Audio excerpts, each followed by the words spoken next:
Hello student, आज हम लोग अकाउंट्स में ट्रायल बैलेंस के बारे में पढ़ेंगे।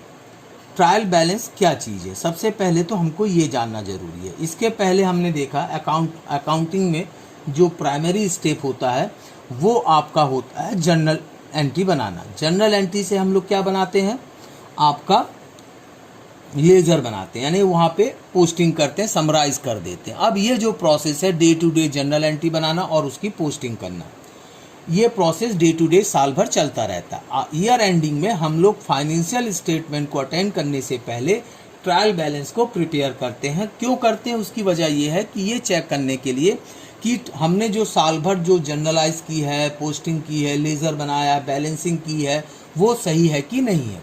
अगर हमारी जर्नलाइज में, पोस्टिंग में, लेज़र में कोई अगर प्रॉब्लम है, कोई गलती हो जाती है, तो हमारा जो फाइनेंशियल स्टेटमेंट बनता है उसके जो रिजल्ट निकलेंगे वो भी गलत निकलेंगे।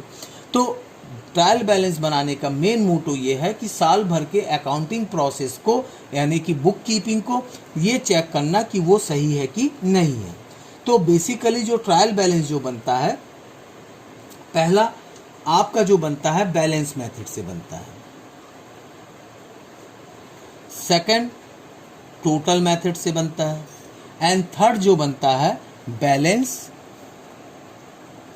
प्लस टोटल मेथड से बनता है। तो बैलेंस मेथड में क्या होता है, जो हम लेजर बनाते हैं उनके जो अकाउंट्स के बैलेंस होते हैं उनको लेके चलते हैं।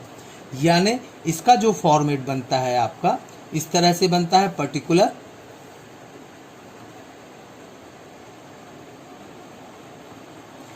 Amount D R and amount CR, ये इसका फॉर्मेट बन गया। और ये जो फिगर होते हैं सारे बैलेंसिंग फिगर होते हैं अकाउंट वाइज। टोटल मेथड में, टोटल मेथड का भी फॉर्मेट ऐसे ही होता है, बट यहाँ पे जो हमने जो अमाउंट लिखा है ये तो पर्टिकुलर आपका रहेगा ही। यहाँ टोटल अमाउंट किसका, डीआर का, यहाँ टोटल अमाउंट किसका, सीआर का। किसका टोटल अमाउंट, आपके लेजर्स के। बैलेंस और टोटल में पर्टिकुलर, और इसमें चार खंड बन जाएंगे अमाउंट में। दो यूज होगा आपके बैलेंस के लिए और दो यूज होगा आपके टोटल के लिए। तो इस तरह से हम लोग इसमें तीन मेथड को देखेंगे। बट जो हम लोग अपने अकाउंटिंग प्रोसेस के लिए जिस मेथड को यूज करते हैं वो बैलेंसिंग मेथड ही होता है। अब इसको बनाने के लिए जो मैंने फॉर्मेट बनाया है ये आपका बैलेंसिंग मेथड का टोटल है।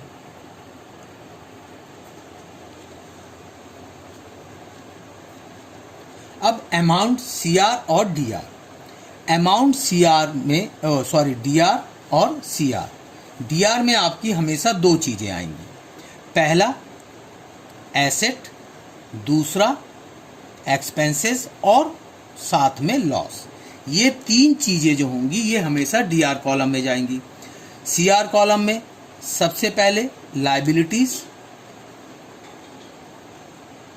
इनकम एंड प्रॉफिट, ये तीन चीजें आपके सीआर कॉलम में जाएगी। अब जैसे मैं ले लेता हूं कैपिटल। कैपिटल एस बिजनेस के लिए क्या है, लायबिलिटी है, तो इसका जो बैलेंस है वो सीआर में चला जाएगा। क्रेडिटार ये भी लायबिलिटीज है, सीआर में जाएगा। लोन ये भी लायबिलिटीज है, सीआर में जाएगा। इसके बाद आपका बिल्स पेबल ये भी लायबिलिटीज है, सीआर में जाएगा। सेल ये आपकी इनकम है, तो ये भी कहाँ जाएगा, सीआर में चला जाएगा। तो इस तरह जितनी भी लायबिलिटीज और इनकम होती है वो सारी सीआर में जाती है। इसके बाद ओपनिंग स्टॉक ये मेरा एसेट है, तो कहाँ जाएगा, डीआर में। परचेज मेरी एक्सपेंसेस है, सीआर में। पावर एंड फ्यूल यानी बिजली और जो कंपनी में जो खर्चा होता है ये भी एक्सपेंसेस है। वेजेस ये भी एक्सपेंसेस है। फिर इसके बाद सैलरी ये भी एक्सपेंसेस है। लीगल एक्सपेंसेस ये भी यहाँ जाएगा। इसके बाद एडवर्टाइजमेंट एक्सपेंसेस ये भी एक्सपेंसेस है, डीआर में जाएगा। लीगल एक्सपेंसेस भी डीआर में जाएगा। इसके बाद मैं बात करूं लैंड एंड बिल्डिंग, तो ये मेरा एसेट है। इन्वेस्टमेंट, ये भी मेरा एसेट है। डेबिटार्स, ये भी मेरा एसेट है। बिल्स रिसीवेबल, ये भी मेरा एसेट है। यानी ये सारे डीआर में जाएंगे। अब अगर आपका rent plus commission plus discount plus interest अगर मैं पेड करता हूँ तो मेरे लिए ये एक्सपेंसेस है, डीआर में जाएंगे। But rent plus commission plus discount plus interest अगर मैं रिसीव्ड कर रहा हूँ तो मेरे लिए इनकम है वो सीआर में चला जाएगा।